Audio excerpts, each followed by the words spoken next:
قول لي ايه؟ رقم 2.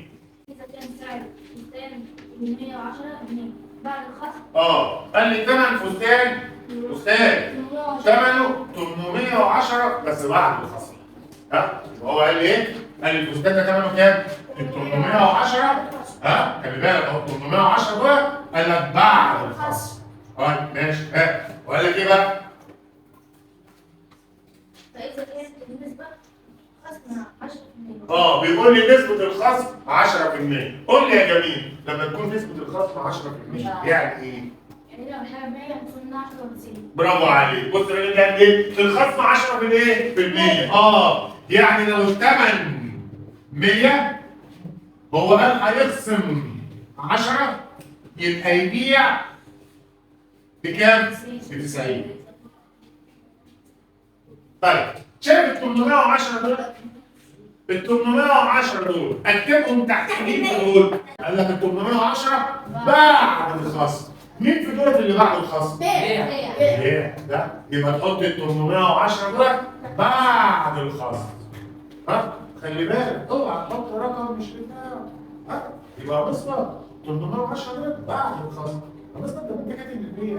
ما هو البيع ده اللي هو بعد الخصم. وانا عارف اهو بص انا شايف ده الثمن الاصلي خصمنا ده اللي بعد الخصم. فيبقى دول يتحطوا هنا عشان ده اللي بعد الخصم. ماشي؟ يلا بص انت عايز ايه؟ عايز الخصم؟ اعمل مقص مع الخصم. عايز الثمن الاصلي؟ اعمل مقص مع الثمن الايه؟ الاصلي. هو عايز ايه يا مصطفى؟ هو عايز ايه في السؤال؟ عايز سعر الفستان قبل الخصم. يعني هو عايز الثمن الاصلي ده. يلا يا مصطفى اعمل مقص. يبقى عامل مقص. يبقى هقول له 100 في 810 على 90 ويطلع معايا كام؟ ب 900 صح؟ حلو. يبقى الثمن قبل الخصم. يبقى قبل الخصم كان بكام؟ ب 900. حتى مستر بالفهلوه كده. بص بالفهلوه هو بيرسم 10%. يعني على 100 بيرسم كام؟ 10. طب ده ثمنه كام؟ 900 صح؟ 900 يعني هو كل 100 بيرسم 10 هيرسم ال 10 9 مرات صح؟ 9 مرات يبقى كام؟ 90. يبقى مصدر لما يرسم 90 كيلو ب 900 على الفهلوه. مفهوم؟ ده اي مشكله؟ طيب رقم 3 بيقول لي إذا ارتفع سعر سلعة. إذا ارتفع سعر إيه؟ سلعة من 16 جنيه إلى 20 جنيه. سلعة يعني حاجة سعرها غلي من كام؟ من 16 لكام؟ يبقى حاجة جديدة إيه؟ قشطة أوي. اكتب الكلمتين دول. دلوقتي الحاجة دي كانت بكام؟ كانت ب 16 بقت ب 20. يبقى زادت ولا نقصت؟ زادت 4 جنيه. وانما انا بكتب بص بالبلدي. بص كتابة ام عباس دي كتابة ام عباس يعني يا مستر اكتب زي ما يعجبك. شوف انت فهمت ايه واكتبه. يبقى دي كانت ب 16 بقت ب 20 يبقى زادت 4. صح كده؟ صح. يبقى هي زادت كام من كام؟ زادت 4 جنيه من كانت اصل كام؟ 16. هو دي بس. يبقى هي يا مستر زادت 4 جنيه من اصل 16 جنيه.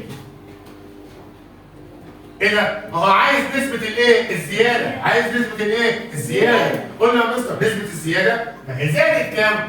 4 جنيه من اصل كام؟ 16 جنيه. يبقى نسبة الزيادة 4 على 16. عشان هو قال لك نسبة يعني تقسم صح؟ طب لو يا مستر قسمت ال 4 على 16 ما قسمتش ال 4 على 20 عشان هي اصلها كان كام؟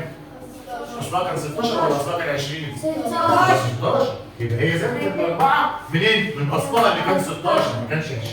يبقى 4 من كام؟ من 16. طب شايف الرقم ده؟ الرقم ده لو انا عايز النسبه بس هتقوم جاي حضرتك عامل ايه؟ قاسم 4 على كام؟ على 16. اقسم 4 على 16 تطلع معاك كام؟ ايه؟ تطلع معاك 1 على 4. يبقى دي كده نسبة الزيادة. يبقى نسبة الزيادة ايه؟ 1 إلى ايه؟ إلى 4. دي النسبة بتاعت الزيادة. بس هو هنا قال لي ايه يا مستر بقى؟ قال لي هو مش عايزها نسبة كده. ركز بقى معايا في الحتة دي. ايه دي؟ أنت عملتها نسبة بس هو مش عايزها كده. قلت له امال ايه؟ قال لي ده عايزها نسبة مئوية. قلت له استنى يعني ايه نسبة مئوية؟ يعني ايه نسبة مئوية؟ يعني أنا عايز أخليها كام من 100 مش عايزها 16. قال له يا مستر بص يا مستر قدامك حاجتين، حاجه بالفهلوه، مش النسبه دي طلعت كام؟ الربع صح؟ وحضرتك عارف ان الربع كام في المية؟ 25%. صح؟ الربع 25%. طب يا مستر انا مش حافظ. بسيط، كل حاجه عندنا وليها حل. ايه؟ بص مش دي النسبه؟ انت عايزها مئويه، يعني ايه عايزها مئويه؟ يعني عايز الرقم ده يكون كام؟ 100. اهو بص كده انت بتعمل ايه يا مستر؟ انا بعمله 100 عشان انا عايزها ايه؟ مئويه.